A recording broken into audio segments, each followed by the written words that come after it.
Dear God, I got one question. I need to know, do revolutionaries go to heaven? And if so, may their legacies last forever and their seeds grow. Tell them that we love them so and never let them die slow. It's like we cursed to be born black. We was kings and queens, now look where we at. I know it won't be long before we take it back. I just hope I live long enough to see it happen, and that's a fact. Cause one thing when you pro-black, you might love your people, but they may not love you back. For more than 400 years, we've been under attack. We survived slavery and then they gave us crack. Do revolutionaries go to heaven? Do revolutionaries go to heaven? Do revolutionaries go to heaven? Do revolutionaries go to heaven? Do revolutionaries go to heaven? I wanna know. Do revolutionaries go to heaven? I hope so. Do revolutionaries go to heaven? I wanna know. Do revolutionaries go to heaven? I hope.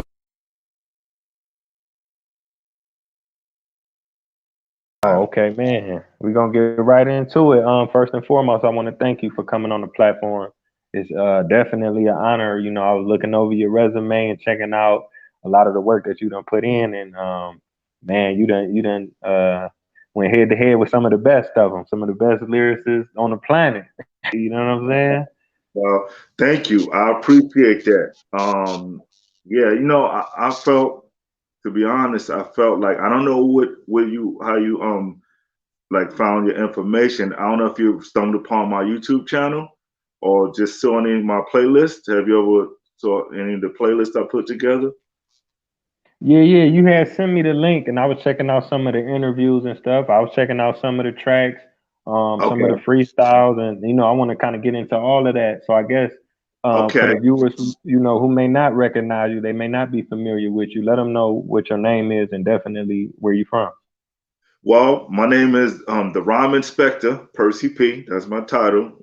I'm from the South Bronx. That's where I'm from, and I've been around for a long time. I've started rhyming since 79, 1979. My first recording was released in 1988. So from 1988 to this present date in time, I guess as a professional recording artist, I've just been around, persevering through all the years, and ups and downs in this music business. But my love for the craft just keeps me around, and I just try to share that and my accolades and some of my greatest moments through my careers. I try to share it with the fans and audiences through my making my playlists, because nobody know my story better than me. So Man, that's phenomenal. You said since '79. yes. Man, that's almost a half a century. And, by you coming from the Bronx, the South Bronx specifically, that's where it all started. So I kind of want to ask you, like, how did you even get exposed to hip hop? Was it already something that was going on in the community, or did you hear it on the radio first? Or Now, it wasn't on the radio. It was nothing on the radio yet at the time. Like when, like I said, like when Cool Herc, he started around 73. So I was, I started rhyming in 79. So 79 is the year the first rap records was recorded. And, so it's already going on in the street from 73. I was born in 69. So I'm 53 right now. To just tell you my age. So I was just saying I was a little young kid. By the time 79 come 10 years old, but I already saw it on the street, stuff that was happening on the street. So 79 was the year the first rap records came out, and that's when I started around, because it's like me just trying to emulate what was heard on the record, like Sugar Hill Gang, Rappers Delight stuff, and what was happening on the streets. And I was right there in the birthplace of it all in the Bronx. So it was just, that's what I saw, and I gravitated towards that. It was all in your face. I'm in a housing project, but in the different areas, they had the same thing going on. People coming out with equipment in the parks, you know what I'm saying? They call it jamming, throwing a jam over here, over there. So the more you got around, you was exposed to it. And then when radio started playing and supporting it, I was listening to those stations, Mr. Magic and Red Alert and Chill Out. But through the years, it just pushed it more in your face. And when you're watching TV shows, like a show called Video Music Box, Ralph McDaniels, that gave you visuals now, because that was like the first hip hop show that people saw. And a lot of times that was the first images of artists that they might have heard records, but they didn't know how they looked, they didn't know videos. So that was like the introduction of visuals to some of this art. So that inspired me more to want to do it. So by the time 1988 came, that's when I made my first recording. I was lucky to do that.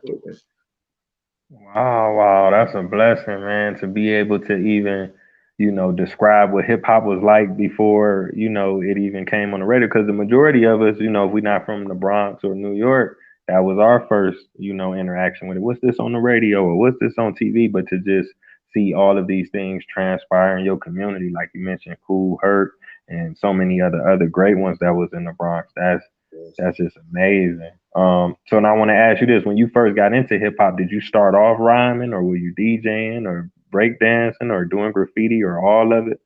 Well, I started rhyming first, but a lot of the other elements, I dabbled into it. Like I went to art school down the line, but I always could draw, a little drawing. So the graffiti part was right there. Like, it wasn't like I was in the streets tagging or trying to put up pieces, but I could just on paper, I would put like Percee P, just put my name on paper.